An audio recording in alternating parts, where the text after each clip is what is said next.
മൂന്ന് കാര്യങ്ങൾ. ഒന്ന്, അമിക്കസ് ക്യൂറിയുടെ റിപ്പോർട്ട് വായിച്ചാൽ ആ 543 പേജുകളിൽ അത് മലയാളത്തിലായിരുന്നെങ്കിൽ ഒരു 680 ഉണ്ടത്രകൾ കാണും. സംശയമുണ്ടത്രേ, കേട്ടിട്ടുണ്ടാവാമത്രേ, അങ്ങനെ പോയിരിക്കാമത്രേ, വിദേശത്തുണ്ടത്രേ. ഈ ഉണ്ടത്രകളാണ് അദ്ദേഹത്തിന്റെ റിപ്പോർട്ടും അദ്ദേഹത്തെ അനുകൂലിക്കുന്ന എല്ലാവരും ഈ ഉണ്ടത്രകളിലാണ് നിൽക്കുന്നത് എന്ന കാര്യം നമ്മൾ മറക്കണ്ട. രണ്ട്, അമിക്കസ് ക്യൂറി ഏറ്റവും ബഹുമാനമുണ്ട്. എനിക്ക് ദൈവത്തെക്കാൾ വലുതാണ് സുപ്രീം കോടതി. പക്ഷെ സുപ്രീം കോടതി അയച്ച ആ ദൈവദൂതൻ റിപ്പോർട്ട് ചോർത്തിയോ എന്നുള്ള കാര്യത്തിൽ എനിക്കും ഒരു സംശയം ഉണ്ടത്രേ എന്ന് പറയാൻ ഞാൻ ആഗ്രഹിക്കുന്നു. മൂന്ന്, മാർത്താണ്ഡവർമ്മ മഹാരാജാവിലേക്ക് ആരോപണങ്ങളുടെ മുൾമുന കൊണ്ടുവരാൻ പലരും ശ്രമിക്കുന്നുണ്ട്. വ്യക്തിപരമായി അദ്ദേഹത്തെ അറിയുന്ന ഒരു വ്യക്തി എന്ന നിലയിൽ എനിക്ക് അദ്ദേഹം എടുക്കുമെന്ന് വിശ്വാസമില്ല. രണ്ട്, നാളെ CAG വിനോദ് റായ് വരികയല്ലേ, നമ്മൾ എന്തിനാ തിരക്ക് കൂട്ടുന്നത്? നാളെ തെളിവുകൾ വെച്ച്, അടിസ്ഥാന പ്രമാണങ്ങൾ വെച്ച് CAG വിനോദ് റായ് പറയുകയാണ്, ശ്രീ ഉത്രാടൻ നാൾ തെറ്റുകാരനാണെങ്കിൽ ഞങ്ങൾ എല്ലാം നിലപാട് മാറ്റി ഞങ്ങൾക്ക് തെറ്റുപറ്റിയെന്ന് പറയാൻ, തുറന്നു പറയാൻ തയ്യാറാണ്. പക്ഷെ അങ്ങനെയല്ല. ഒരു പ്രധാനപ്പെട്ട കാര്യം ഓർക്കണം, ഈ അമിക്കസ് ക്യൂറിയുടെ റിപ്പോർട്ടിലെ കാര്യങ്ങളൊന്നും സുപ്രീം കോടതിയുടെ ഇടക്കാല വിധിയിൽ പ്രതിധ്വനിച്ചിട്ടില്ല, അഥവാ എക്കോ ചെയ്തിട്ടില്ല. ഇത് ഇടക്കാല വിധി ആയിരിക്കാം, പൂർണ്ണവിധി വന്നോട്ടെ. പക്ഷെ തൽക്കാലം ഈ അമിക്കസ് ക്യൂറിയുടെ പർവ്വതീകരിച്ച കേട്ടുകേൾവികളും ഭീമാകാരമായി അതിശയോക്തിയോട് അവതരിപ്പിക്കട്ട കാര്യങ്ങളൊന്നും ഇടക്കാല വിധിയിൽ എക്കോ ചെയ്തിട്ടില്ല എന്ന കാര്യവും നമ്മൾ മറക്കരുത്. അതുകൊണ്ട് അവൈലബിൾ ആയ ഡോക്യുമെന്റ്സ് വെച്ച് മാർത്താണ്ഡവർമ്മയെ സംശയിക്കാനുള്ള സാഹചര്യം നമ്മുടെ മുമ്പിലില്ല. പുതിയ റെക്കോർഡുകൾ വന്നാൽ, തെളിവുകൾ വന്നാൽ, ക്രെഡിബിൾ ഡൗട്ട്സ് വന്നാൽ നമുക്കെല്ലാം സംശയിക്കാം. പക്ഷെ അതുവരെ അദ്ദേഹത്തിനെ സംശയിക്കരുത്. രണ്ടൊരു പ്രധാനപ്പെട്ട കാര്യം കൂടി, അമിക്കസ് ക്യൂറി പോലും ഈ അതിശയോക്തിയുടെ ഉസ്താദായി പലതും ആ റിപ്പോർട്ടിൽ പറയുന്ന അദ്ദേഹം പോലും പറഞ്ഞിരിക്കുന്ന വാക്ക് പിൽഫറേജ് എന്നാണ്, ഒരു ചോർച്ച എന്നാണ്. അതിനെ കൊളയെന്നും കൊള്ളക്കാരെന്നും ഒക്കെ പറഞ്ഞ് അതിശോക്തിവൽക്കരിക്കുന്ന നമ്മൾ മരിച്ചുപോയ ഒരാളോട് ചെയ്യുന്ന തെറ്റാണ്. അവസാനം നമ്പിനാരായണനെ പോലെ ചാരവൃത്തി കേസ് അതിശയോക്തിയാണെന്ന് തിരിച്ചറിഞ്ഞ നമ്മുടെ ജനത ഈ മാർത്താണ്ഡവർമ്മ എന്ന വ്യക്തിയെ അനാവശ്യമായി കൊള്ളക്കാരെന്ന് വിളിച്ചിരുന്നെങ്കിൽ ക്ഷമ പറയേണ്ട, തെറ്റു പറയേണ്ട, മനസ്സിലെങ്കിലും ഒരു കുറ്റബോധം കാത്തു സൂക്ഷിക്കണം എന്ന് വിനയപുരസരമുള്ള അഭ്യർത്ഥനയേ ഉള്ളൂ. തെളിവുകൾ വന്നതിന് ശേഷം മാത്രം വിധിക്കുക. മുൻവിധിയുടെ ബേസിൽ വി ഷുഡിൻ പെർപെച്യുവേറ്റ് പ്രജുഡിസ്. മുൻവിധികൾ പ്രചരിപ്പിക്കാൻ നമ്മൾ കൂട്ടുനിൽക്കരുത്.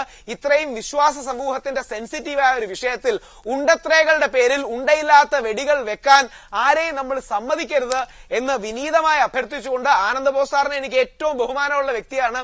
അദ്ദേഹത്തിന്റെ അടക്കമുള്ള സംശയങ്ങൾ നമുക്ക് എല്ലാം ഗണിക്കാം. പക്ഷേ ക്രെഡിബിളായ പിക്ചർ വരുന്നതിന് മുമ്പ് ആരുടെ നേർക്ക് വിരൽ ചൂണ്ടാനോ മുഖ്യമന്ത്രി പറഞ്ഞതുപോലെ അധിക്ഷേപിക്കാനോ പ്രതിക്കൂട്ടിൽ നിർത്താനോ ഉള്ള നിലപാട് നമ്മുടെ മാധ്യമങ്ങളുടെയും നമ്മുടെയും ഭാഗത്തു നിന്നുണ്ടായാൽ അത് ഇന്നലകളോട് ചെയ്യുന്ന തെറ്റാണ്.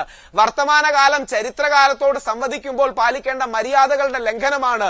ഇന്ന് ഭൂതകാലത്തിന്റെ ആൾക്കാരെ എല്ലാം ഭൂതങ്ങളാണെന്ന് കാടടച്ച് വെടിവെക്കുന്ന സമീപനം നമ്മുടെ ഇന്നലകളോട്, നടന്നു വന്ന വഴികളോട് ചെയ്യുന്ന നന്ദികേടാണ്. തീർച്ചയായും താങ്കളുടെ നിലപാട് വ്യക്തമാണ്. ഞാൻ താങ്കളിലേക്ക് തിരിച്ചു വരാം. ശ്രീ നീലലോഹിതദാസൻ നാടാർ, അത്രക്ക് വലിയ ഔദാര്യം അല്ലെങ്കിൽ അത്ര വലിയ മഹാമനസ്കത കാണിക്കുന്നുണ്ട് മാർത്താണ്ഡവർമ്മയോട് പലരും. അങ്ങനെ അദ്ദേഹത്തെ ആക്ഷേപിക്കാൻ പാടില്ല എന്ന് ഈ അമിക്കസ് ക്യൂറി എന്ന സംവിധാനത്തെ ബഹുമാനിക്കുമ്പോൾ തന്നെയും അതുണ്ടയില്ല വെടിയാണ് എന്ന് പറയുന്ന ആളുകളുടെ, ഏറ്റവും ഒടുവിൽ ആനന്ദബോസിന്റെ വെളിപ്പെടുത്തലിനെ പോലും അങ്ങനെ തന്നെ കാണുന്ന ആളുകൾക്ക് എന്ത് മറുപടിയാണ് നൽകാനുള്ളത്? എൻ്റെ സുഹൃത്ത് ഇപ്പോൾ ചരിത്രത്തോട് സമ്മതിക്കണം എന്ന് പറഞ്ഞു. എനിക്കതാണ് പറയാനുള്ളത്. ആനന്ദബോസോ മാർത്താണ്ഡവർമ്മയോ അമിക്കസ് ക്യൂറിയോ സുപ്രീം കോടതിയോ പറഞ്ഞിരിക്കുന്നതിനൊക്കെ അതീതമായി ഈ പ്രശ്നത്തെ വിപുലവും വ്യാപകവുമായ ഒരു അടിത്തറയിൽ കാണാൻ നമ്മുടെ മാധ്യമ സമൂഹവും പൊതുസമൂഹവും രാഷ്ട്രീയ ഭരണ നേതൃത്വങ്ങളും തയ്യാറാകണം. അതുവഴി സുപ്രീം കോടതിയും തയ്യാറാകണമെന്നാണ് എനിക്ക് പറയാനുള്ളത്. ഈ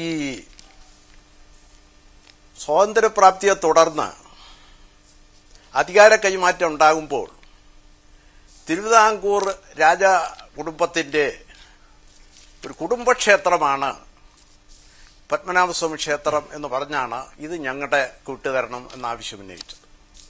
അന്ന് എന്തുകൊണ്ട് ഈ നിലവറകളെക്കുറിച്ചും ആ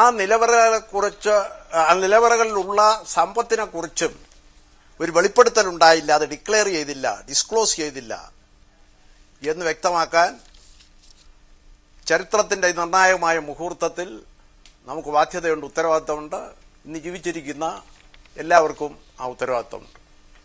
ഇത് ഒരു വലിയ ചതിയുടെയും വഞ്ചനയുടെയും കാപട്യത്തിന്റെയും ആകത്തുകയായിട്ടാണ് ശ്രീപത്മനാഭ സ്വാമി ക്ഷേത്രവുമായി ബന്ധപ്പെട്ട ദുരൂഹതകൾ നിലനിൽക്കുന്നത്.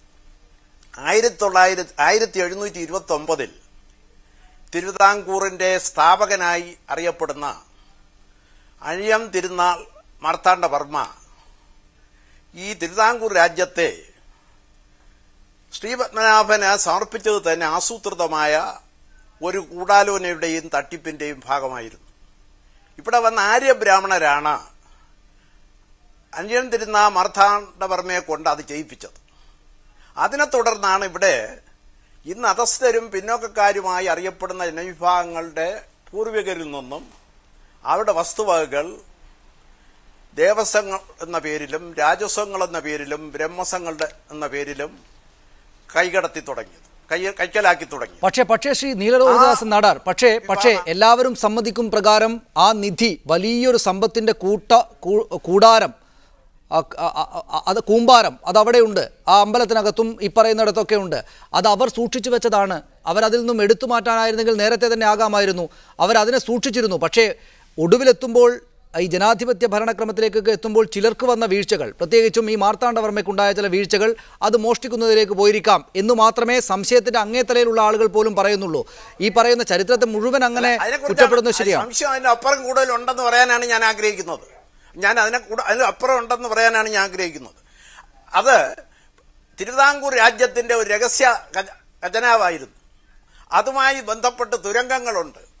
യുദ്ധമോ അതുപോലുള്ള ഒരു ഘട്ടം ഉണ്ടാകുമ്പോൾ ഈ ക്ഷേത്രത്തിൽ അഭയം പ്രാപിക്കുന്നതിനും അവിടെ നിന്ന് ഇതുമെടുത്തുകൊണ്ട് രക്ഷപ്പെടുന്നതിനും വേണ്ടി ആസൂത്രിതമായി അവിടെ സൂക്ഷിച്ചു വെച്ച ഒരു നിധിയായിരുന്നു അത് ഈ പറഞ്ഞ അധ്വാനിക്കുന്ന ജനവിഭാഗങ്ങളിൽ നിന്നും അധസ്ഥ പിന്നോക്ക ജനവിഭാഗങ്ങളുടെ പൂർവികരിൽ നിന്നും പിന്നെ മുലക്കരം ഉൾപ്പെടെയുള്ള ശാരീരിക അവയവങ്ങളുടെ കരം അടക്കം വളരെ ക്രൂരമായ രീതിയിൽ പിരിച്ച് സമ്പാദിച്ച സ്വത്തിന്റെ ഭാഗമായി ഉണ്ടാക്കിയ രഹസ്യ ഖജനാവായിരുന്നു.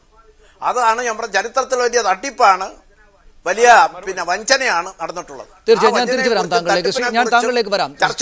ശ്രീ രാഹുൽ ഈശ്വർ, നമ്മൾ ഇത്തരം കാര്യങ്ങൾ കുറെ ദിവസങ്ങളായി ചർച്ച ചെയ്യുന്നതുകൊണ്ടാണ് എന്റെ ചോദ്യം നേരിട്ട് ഈ വിഷയത്തിലേക്ക് തന്നെ വരാം. അതായത് ശ്രീ അദ്ദേഹം പറയുന്ന ഞാൻ വരാം ഒരു നിമിഷം ശ്രീ രാഹുൽ ഈശ്വർ, താങ്കൾക്ക് അത് തന്നെ പറയാം. പക്ഷേ എന്റെ ചോദ്യം ഇതാണ്. ശ്രീ CV ആനന്ദബോസ് പറയുന്നുണ്ട് നേരത്തെ തന്നെ കണക്കെടുത്തിരുന്നു. ആ കണക്കിനെ കുറിച്ച് ചോദിച്ചപ്പോൾ അങ്ങനെയൊരു കണക്കേ ഇല്ല, ആ രേഖകൾ തരാനാകില്ല എന്ന നിലപാടാണ് സ്വീകരിച്ചത് മാർത്താണ്ഡവർമ്മ. അതിലൊരു കള്ളത്തരമില്ലേ? നേരത്തെ കണക്കെടുത്തിരിക്കുന്നു എന്ന ആളുകൾക്കറിയാമെങ്കിൽ ആ കണക്ക് അങ്ങോട്ട് കൊടുക്കാത്തതിന്റെ പിന്നിൽ അന്നുണ്ടായിരുന്ന കണക്കിൽ നിന്ന് വന്ന കുറവ് ഞാൻ അടിച്ചു മാറ്റിയതാണല്ലോ എന്ന് നാട്ടുകാർക്ക് ബോധ്യപ്പെടും എന്നതുകൊണ്ടല്ലേ? അങ്ങനെ ഒരു കണക്കുണ്ടെങ്കിൽ അത് തീർച്ചയായും നമ്മൾ കണ്ടെത്താം. അതിനൊന്നും ആരും എതിര് നിൽക്കുന്നില്ല. ഇതിനൊരു തുറന്ന സമീപനമാണ് എല്ലാവർക്കും. നമ്പൂതിരി മുതൽ നായാടി വരെ, അമ്പലവാസി മുതൽ ആദിവാസി വരെയുള്ളവരുടെ സ്വത്താണിത്.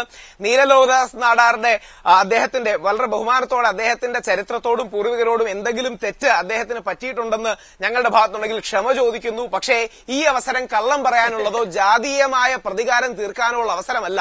നമ്മുടെ വൈകുണ്ഠസ്വാമി മുതൽ ശ്രീനാരായണ ഗുരുദേവൻ മുതൽ ചട്ടമ്പി സ്വാമി മുതൽ വിവേകാനന്ദ സ്വാമി വരെ നമ്മുടെ ഈ ജാതീയതയെ മാറ്റി എല്ലാരെയും ഉണ്ടാക്കാൻ ശ്രമിച്ചപ്പോൾ ഇന്നും കളഞ്ഞിട്ടില്ലാത്ത പഴയ നൂറ്റാണ്ടുകളുടെ ജാതീയതയെ ഒരു പ്രതികാര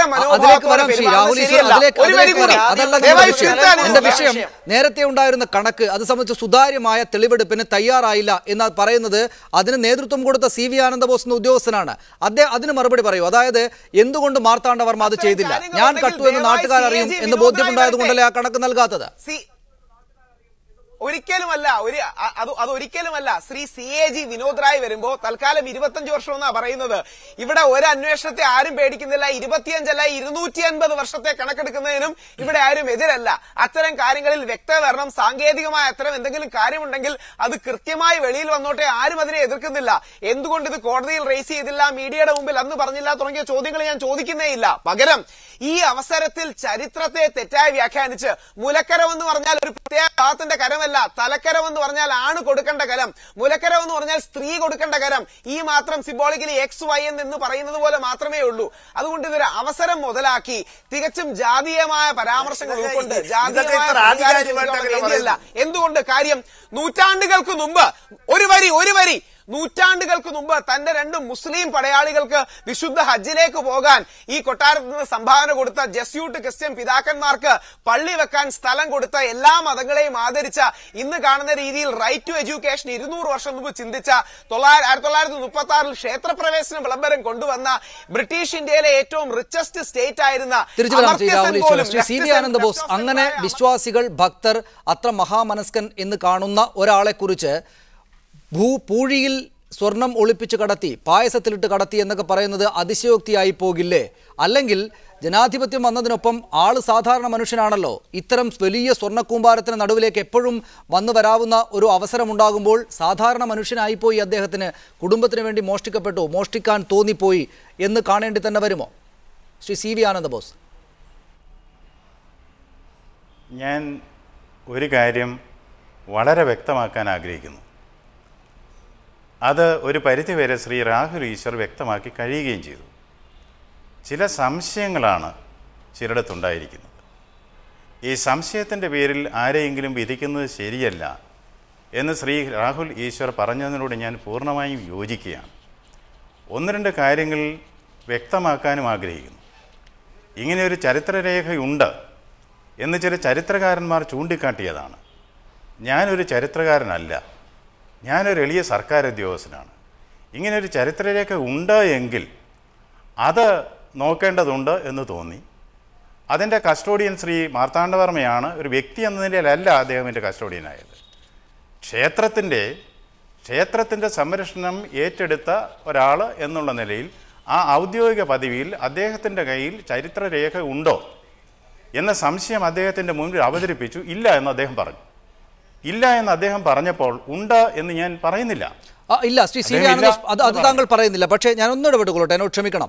അങ്ങനെ താങ്കൾ പറയുന്നില്ല. പക്ഷേ അങ്ങനെ പറയുമ്പോൾ, ഇല്ല എന്ന് അദ്ദേഹം പറയുമ്പോൾ അത് സത്യത്തോടുള്ള ആത്മാർത്ഥത അതില്ല എന്ന തോന്നലുണ്ടാകുന്നുണ്ട് എന്ന് താങ്കൾ പറഞ്ഞു.